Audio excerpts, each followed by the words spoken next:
Ladies and gentlemen, very welcome to the third session of CX Idea by Greg. Martin is here with me. Buongiorno, Martin. Hi, Greg. I was working with Martin at Swisscard. He was the CIO of Swisscard, and then he moved in the same role at Swica. And since a while, he's a consultant and his own company. But Martin, perhaps it's better that you explain what you are doing and what you did in your career. So after Swisscard, I actually finished my MBA studies because I learned, hey, you need to continuously learn something. Thereafter, I did some freelance work. I actually worked with a lot of startups. A very interesting thing because, hey, people at startups, they are always driven. They don't have bad days. They don't mingle around about little issues. Okay, they don't understand bookkeeping properly, and liquidity is something that's not always clear to them. But aside of that, it was great. Biggest issue is, how do you make a business out of supporting them? Because it takes a while until you know what wins and what doesn't. So I came back to Swica, where I was the CIO for 7 years. And now amidst the COVID experience, I'm just starting my own consultancy business, which is quite an interesting experience, to say the least. Thank you very much, Martin. It's a really, really interesting career. Before we deep dive in the other topics, how can you maintain your work-life balance? Because it's really important to keep also an eye of what you're doing in your private life. See, I would say it's caring about people. It's not only about business, because most webcasts go directly into business things, and I think we should care for them. People are the most important thing you have. Your leadership helps them to grow, and it's the most important thing, because at the end we do services for those people, with those people, and it's actually all around people. Sure, I fully agree. It's a people business. We discussed in another CX idea, being in a human-to-human world where we need to collaborate, and therefore I fully agree with you. Perhaps to kick off and to start, we are now in a VUCA world. Everything is changing on a daily basis, COVID, but also quite a lot of other changes. What are the main challenges that you are facing in your daily job? Okay, see on the IT side of things, it really changed dramatically, because 7 years ago when I started, they were happy when they had their systems from 7 in the morning to something like 6 in the evening. In today's world, they expect a 7 by 24, and God may bless me if mail is not working. These are one of those interesting issues that you have. If you digitize, you will have dependencies, and that's the issue. You normally don't have control about everything. You know that from the card business. So you have plenty of people in the midst that may or may not do the work for you properly. So this means you need to have a grip around your pieces, their pieces, and an end-to-end view on how the systems are actually working. On the other hand, you now build out ecosystems. Technology-wise, that's the easy thing, because you just share data and probably you share customers. On top of that, you have all those legal and other interesting issues, like the question, who owns that funny partner at which stage? So these are much more interesting, and now you need to bring those things together. On the other hand, the time span you have to bring something to life is getting smaller. Actually, it feels like by the week. And the most nagging thing for me is, yesterday's innovation is today's legacy and might be tomorrow's trapfall, of which you don't yet know that you are going to experience interesting things around it. I think we have a tweetable moment. Yesterday innovation is the legacy of today. I think this is really a great sentence. I never heard that, but it's reality. It's really, really interesting. Thank you very much, Martin. Perhaps I use 3 words: people, computer, and knowledge. What do these words mean for you? Oh, actually, it's the naming that I gave to my consulting company, because in German, Menschen, Computer, Wissen are the most important things. But going back to people, people are the differentiating resource. People make good service work. Experience is another very important component, because you need to know what works, what might not work, and where some of those pitfalls are. And computer, to me, it's the craftsmanship that I once learned. So good programming is just a craftsmanship. You can learn that. I'm tendentially surprised by how people do those things in our days, because if it doesn't perform, you just throw hardware at things. In my days, oh, now the gray hairs come along. It was, oh, you have to work on the code to be better, quicker, and much more understandable. On the other hand, see, that there is that thingy that things pass along several times. I could give you the example of artificial intelligence. Starting this year, you read plenty of things about artificial intelligence now coming along, being the silver bullet, solving more or less everything. Being my age in the 80s, I already had those ideas around me. It was called expert systems. I learned to program Lisp and Prolog, and I was prepared for the revolution. Downside is the revolution didn't come. At least I learned two programming languages, which is good. And I think we are at the moment again at the brink of such a potential revolution. You remember Elon Musk promised that by the end of this year, we have self-driving cars. This year is still 5 months. And I doubt a bit that self-driving cars will just show up in winter. At least for Switzerland, it will not work. And now we are at the brink of knowing, do we now have a breakthrough, or do we just have another AI winter like the thingy we have after the 80s? And that's the knowledge and computer thing. But again, people, most important, knowledge helps, and computer craftsmanship. I think that's a really great answer. And I like very much that you started with people, because this is the key, and this is really important. And also based on what you mentioned earlier, it's the view, the vision. I think it's important to have such visions like Elon Musk, what you want to achieve and by when you want to achieve. And basically then you face the real problems of our real life, and it can be in business, legal and compliance requirements that you need to comply with, or also people that are not accepting or going as fast as these thought leaders that we have in our world. I think fully agree and 100% with you. Thank you, Martin. You are a writer, you have a very interesting blog, Brain Tank, and I often read about the Wort zum Sonntag. I think let's translate that. Each Sunday, Martin explain one word, and sometimes are so strange words that I don't understand what he's speaking about. But after reading the explanation, then you understand what's about, and perhaps you can start also making the connection why Martin find out this word. And let's say today it's not Sunday, for me it's clear, but the word today is customer experience. What's your view on customer experience? Customer experience, or as I learned to know it as customer experience management, makes the difference in today's world. It puts the customer in the middle of things. On one hand, the experience made is based on the journeys that we presume he should follow. And on the other hand, it's driven by the business belief that, like, who owns the customer, what is a service promised, and so forth. For us on the IT side, customer experience is the overarching thingy for a good user experience design, actually. Huh? So in every good CX is a wonderful UX. The issue is having a good UX sounds very easy, and it's normally just a nightmare to deliver.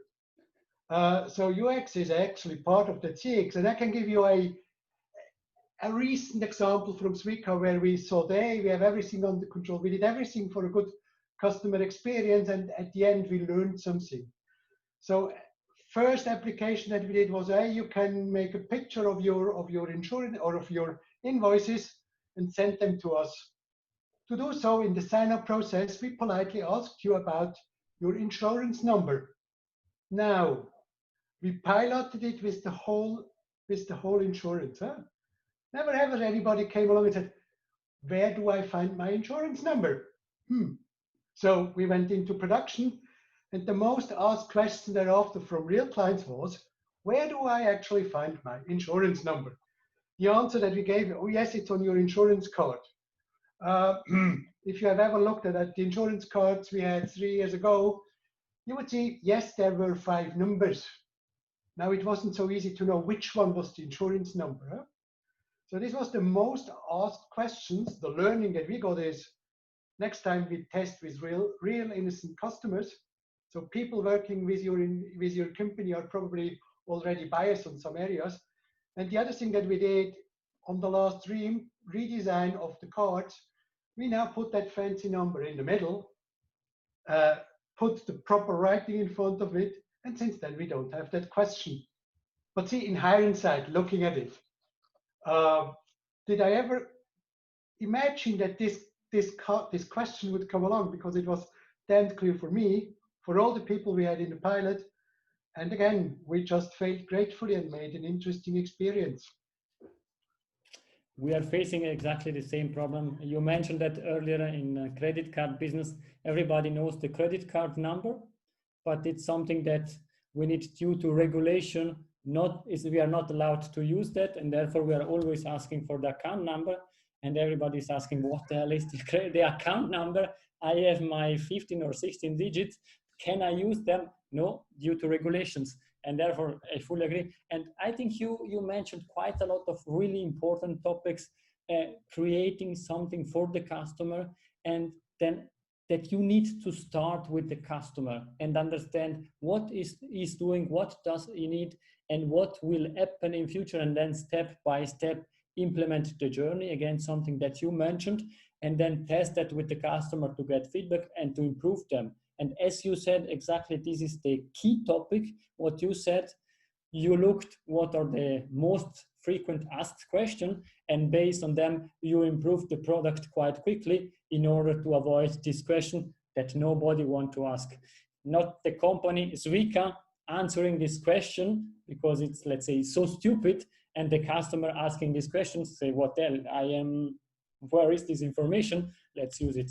I think that's really great. And it's also connected perhaps to the next question I would like to ask you. You are really a thought leader in the IT area, and we had an exchange several months ago, let's say years ago, because time flies, and you spoke about automation, and you said something that really stayed in my mind. The automation start from the core of the system and not in the interface with the customer. And perhaps to make the question a bit more understandable also for other people is, most of the companies start automating at the interface of the customer, and they don't have time, they don't have the business case, they don't have the resources then to go back and digitize everything that is required in order to deliver a proper, consistent customer experience at the client interface. And therefore you said this sentence that is in there, and I will keep it with me for the next years. What's your view, and how is it possible to push this information, this mindset through, and getting also the budgets in order to automate the process from the core to the customer interface and not the way around? See, I'll start with the issue. Now you have that fancy interface on the front side that does something fancy. By bad luck, 100,000 clients sign up in 4 months, and you will have issues working that thing through the back-end systems. How will the customer experience be? Rather bad.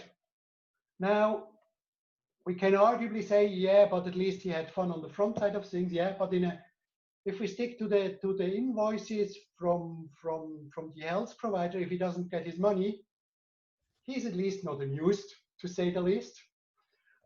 So you need to think, what's the important thing? The customer wants to get his money in the quickest possible way. This means you need to really have the back-end side of things under control, just for the sake of it, because if you're overwhelmed by the success of your solution, it's rather bad. And you will have a lot of nasty letters to write and all those good things. So start on the back-end side. The good news is actually those ERP systems normally have all those capabilities. It doesn't need so much. And actually, you just need to automate one case, the case that the customer feels. See, because if we actually think it through on the invoice example, what would the customer really want to have? He wants to make the picture, and actually 10 seconds thereafter, he would like to know, do I get the money? Yes, no. And if yes, how much? And actually, on the no side, we would love to tell him, if you would have had this or that insurance, we would have given you, or we would have paid for it. Huh? Then there are some legal issues. Don't get into that. Actually, we wouldn't be allowed to do so, but for the sake of the user experience exercise. Now, this is what he wants. A 10-second response time on a mobile phone, actually, just to make things a bit clearer, it's a nightmare. Technology-wise, we tried it. We will bring it down to probably 30 seconds, kind of, which already means that we will say later on we will send you the result of the investigations. Huh? But just because the control systems that we run are actually too big to remain in that focus, because the focus of the client will be 5 to 12 seconds, end of storyline. Now, and if you can deliver that, you are really differentiating on his service side of things. And actually, he wouldn't then care if we take 2 or 3 days to deliver the money thereafter, because he already knows the result. In today's setting, he knows the result when he gets the money, because he gets something sent to him telling him, you will get or you don't. So that's why I always say you need to start in your core systems, do those things properly, then you are never overwhelmed. And see, the idea of sending letters. Due to too many customer requests, we were unable to service you properly.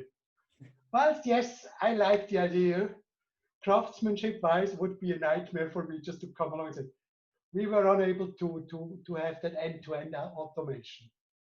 If you have it, experience will be great, customers will love you. And as usually, nobody sees it. It's like power and water. You always expect that power and water works. Have you ever asked them what they need to do that this always works? So it's kind of good craftsmanship in my view.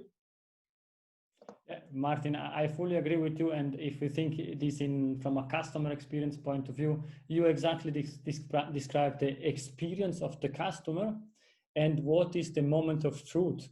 And there it's not something that you need to delight the customer, to create wow moments, to give a free card or a free gift or something like that, but to provide in a consistent way as quick as possible an answer to the customer. And I think this is really the key. My question is, it's clearly understandable what you are saying, but what you are explaining is extremely expensive, and it takes quite long or longer than only doing the nice stuff on the client interface. How were you able to convince your CEO or who was giving the budget that also this piece of work was required? See, the thing is, it's where proper IT architecture and proper IT strategy come along. You need to have a vision. You must foresee where the business needs stable and scalable solutions, and where you just build something to have a try and probably just throw it away. Actually, the piece of throwing away is a nasty beast by itself, but let's go there. So you need to have interactions with them saying, where do we need stable and scalable solutions? And if IT is delivering that solutions, this is always a costly thing, yes, but actually not being able to provide the service costs you much, much more.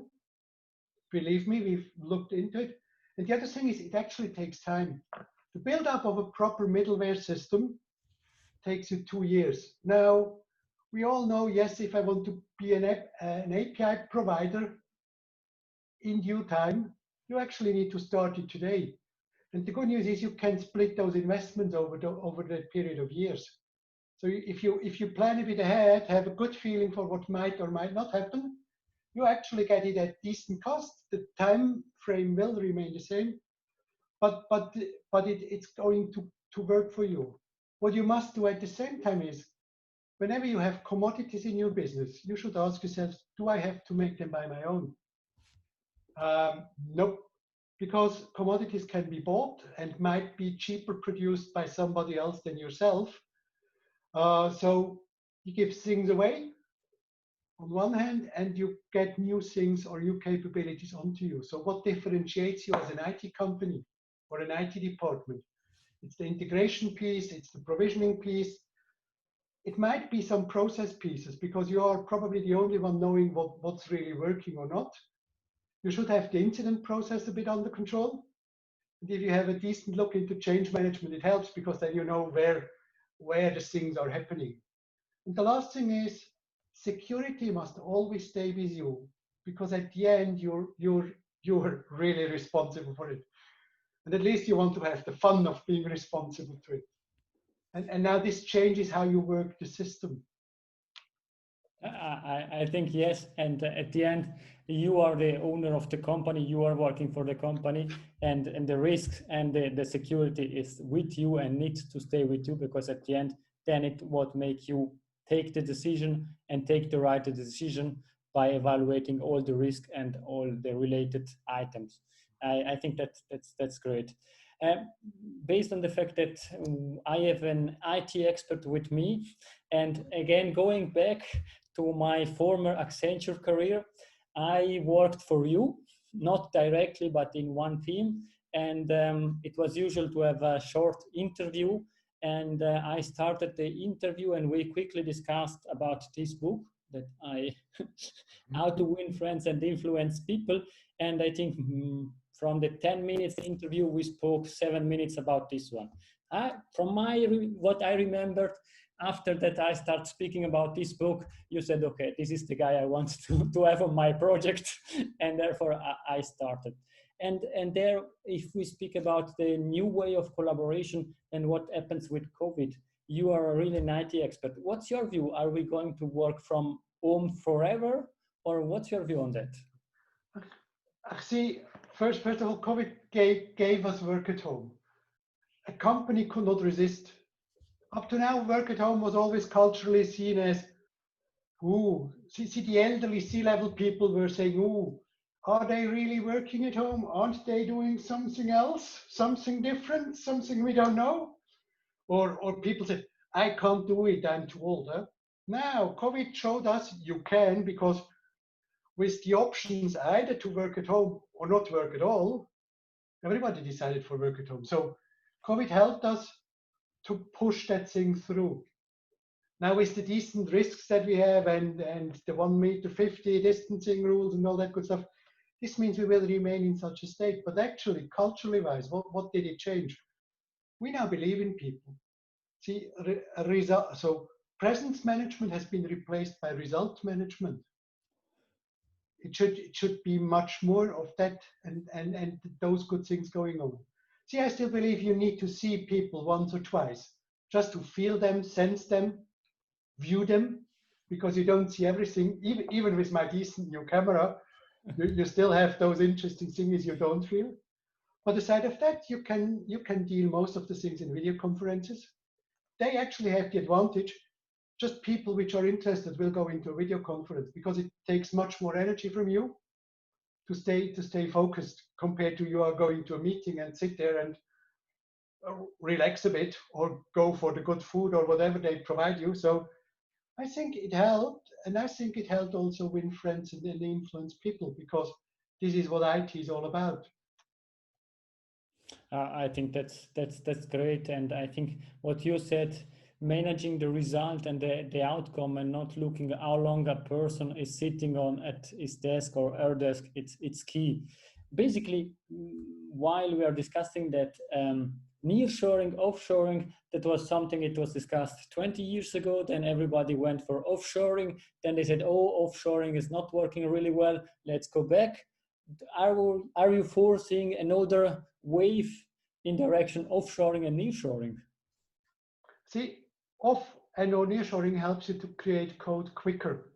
That's the upside of things. Even cheaper, because the friends in Romania, Serbia, or wherever you use them are tendentially cheap. What we learned by offshoring is that our friends from India are culturally a bit dispersed to what we are used to.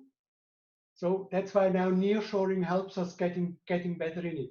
But if you think it a bit through, and if you really assume we are going to industrialize IT, or we are going to industrialize programming, then what I see is anything as a service.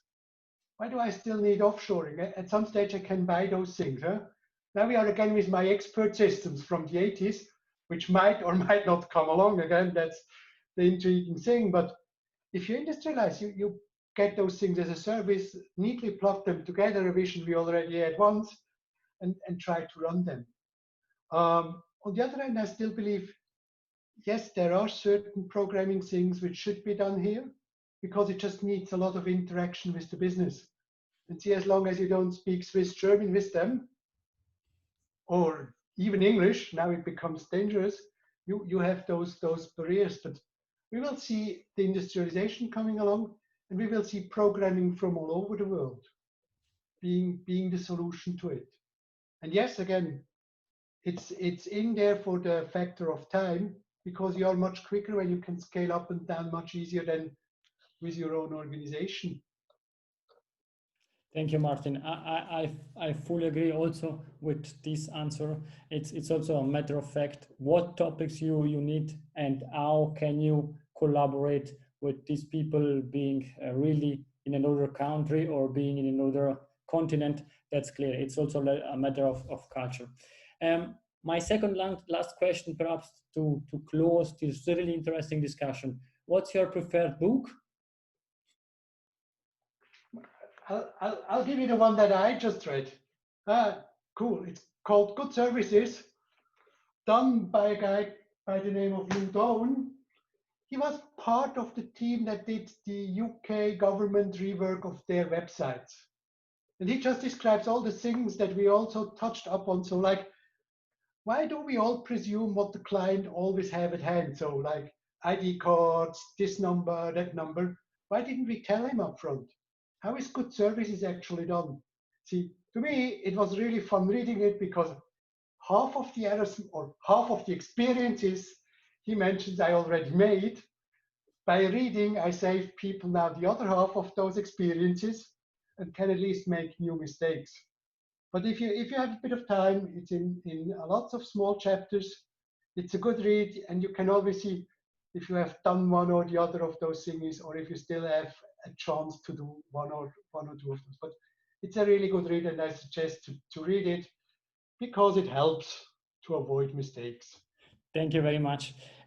Before we go to the last question, if people want to stay in contact with you, what's your preferred social networking tool?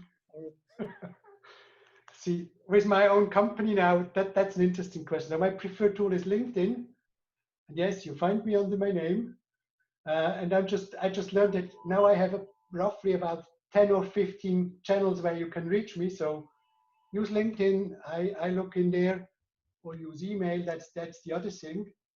What's not working for me is if somebody drops me a WhatsApp message, because, oh, it's a different device, it's not connected to my computer.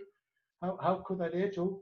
But it works. And again, good news is on my website, the mcw-consulting, CH, you will find the Wort zum Sonntag even in proper English going forward. Hey! So all the guys from London and South Africa will get it now in decent English. And for all the German ones, go to braintank.ch, have fun, enjoy, and add comments whenever you like it. Thank you very much, Martin. And you saw that I'm working from home, the home office, the phone was ringing. I'm sorry for that, but that's the real life, and it's why we are recording this one.